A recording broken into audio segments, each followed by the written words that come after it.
the rear bumper, rear fascia comes off. You just pull it away from the clips here. There's a bolt underneath the two below here. These are very obvious, or I'd get the video camera right in there.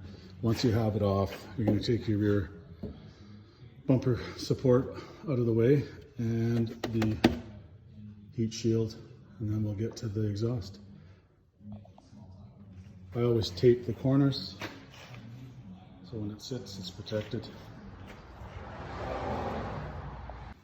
A side note on the 911s, when you take the bumper support bracket bolts out here and here, before you go pulling on this, know that the color is going to come with this bracket, and there's a bolt on each side. I believe it's 30 Torx in here, and then the whole assembly will come off.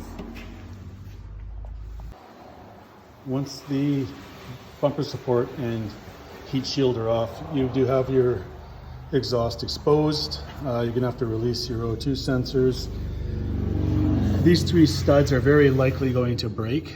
They have for me. I'm gonna pop them out and install some grade 8 bolts in its place, both sides. The O2 sensors are a little bit tricky up top. You can simply unscrew them here if you want and leave them connected. That works for me. Get the air box out of the way. There's just the one clamp to the throttle body, a little press fit down here. You're not free and clear yet. Tip it forward, get your mass airflow sensor unplugs, and there is one vacuum line that comes up to this switch here. Unplug that and you're good to go. It's out of your way. Once the air box is out of the way, you have great access to your serpentine belt, to the tensioner, and you can really get to the top bolts of your water pump. Gets you some generous access. I'm going to take the exhaust off next, and then I'm going to get to the rear engine support. Not a good picture of it here, but you can see this right here. Going to get that out of the way, and that'll get me access to the water pump.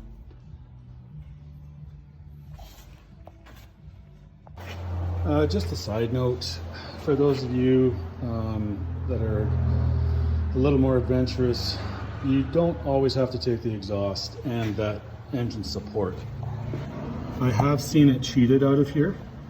Tensioner out of the way, you can bring it up through the top. It's not easy. Maybe for the purpose of this video, I might give that a try, just to save a few steps here, but typically I do pull the exhaust and the engine support. But let's go and try it and see what happens.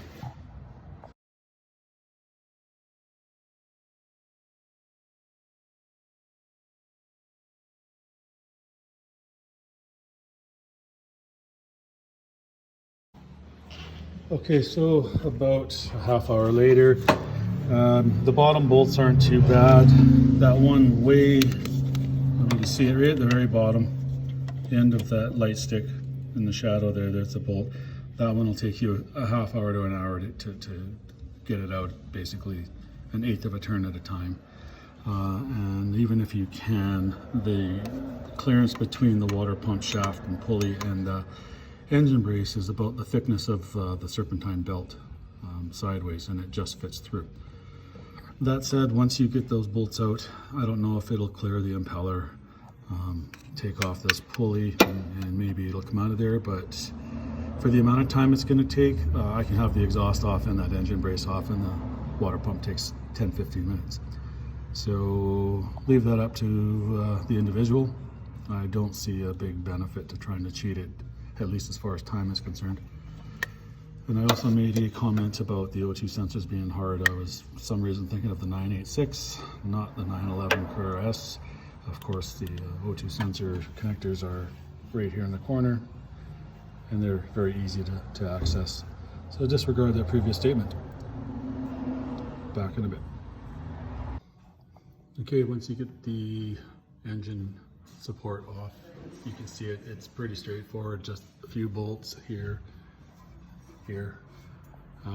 Exhaust is out of the way, then you have a great access. So this literally took me another half hour to get to this point. Make sure you're doing your coolant more often. When I start seeing this build up in here like this, you know, it's fairly common, but change that coolant. It gets acidic, you start to get oxidization. yeah, change that coolant every 3 years, guys, please. Very expensive car. So we're gonna put the new pump in, and you'll find on the gasket that the original comes to here and around, but you'll find it's connected here and down in here and one spot up here. It just takes some wire cutters or some side cutters, cut those off. It's not needed. The new gasket will fit into place perfectly, but it will not attach at those same points where you can see I've cut it away. So when you take it off and you think, oh, I got the wrong pump, wrong gasket, that's not the case. It's simply the difference from the original without having to take this assembly off. All right. Okay, so it pumps back in. One thing I should mention, just note the orientation of these bolts based on length. There's a couple that are a fractional smaller, and you know, as you're tightening up, if you have it in the wrong hole, you'll notice it'll start to bottom out. Don't force it or you'll do some big damage. So just note the length of the bolts when you take them out. You can put them on a piece of paper and mark them, but yeah, so a little caution there.